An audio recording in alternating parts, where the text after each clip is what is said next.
పర్యావరణ అంశాల మీద నా ఊరికినే పై ప్రకటనలు కాకుండా కాస్త ప్రాణం పెట్టి మాట్లాడే అలవాటు, హార్ట్ టచింగ్ స్టేట్మెంట్స్ ఇచ్చే అలవాటు ఉన్నటువంటి నాయకుడు, పనిచేసేటటువంటి నాయకుడు పవన్ కళ్యాణ్.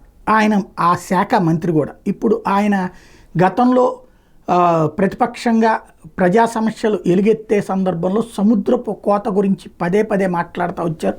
దాని నివారణకు మేము అధికారంలోకి వస్తే, కూటమి అధికారంలోకి వస్తే చర్యలు తీసుకుంటాం అని ప్రకటించారు.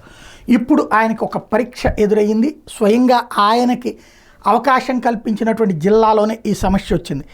కాకినాడ జిల్లా దగ్గర తాజాగా కోనపాపపేట కొట్టుకుపోతోంది. ఆల్రెడీ ప్రస్తుతం 2 వరుసల్లో 50 ఇళ్ళు మాత్రం మిగిలినాయి. వీటిలో 70 కుటుంబాలకు చెందిన సుమారు 250 మంది నివసిస్తున్నారు. వీళ్ళ ఇళ్ళు కూడా ప్రమాదపు టంచున ఉన్నాయి. మత్స్యకారులు దీంతో అల్లాడుతున్నారు. వాస్తవంగా 600 కుటుంబాలు నివసించేది కాస్త ఇప్పటికీ 3 వంతులు కొట్టుకుపోయినటువంటి పరిస్థితి. నిన్నటి తుఫానుకు కూడా కోతకి గురైనటువంటి పరిస్థితి. దీనికి పరిష్కారం ఏంటి?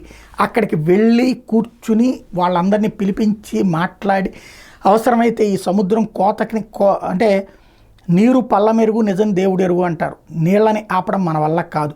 గోడలు కట్టడం అంటే, ఒక నదులకైతే కనుక గోడలు కడితే ఆ గోడల కారణంగా ఆగినాయి.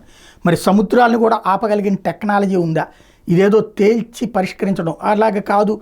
ఆ టెక్నాలజీ ద్వారా అధిక ఖర్చు అవుతుందనుకుంటే అక్కడ ఉన్నటువంటి ఆ ప్రజల్నే అవతలకి తరలించేటటువంటిది సీరియస్గా దృష్టి సారించాల్సినటువంటి అవసరం ఉంది.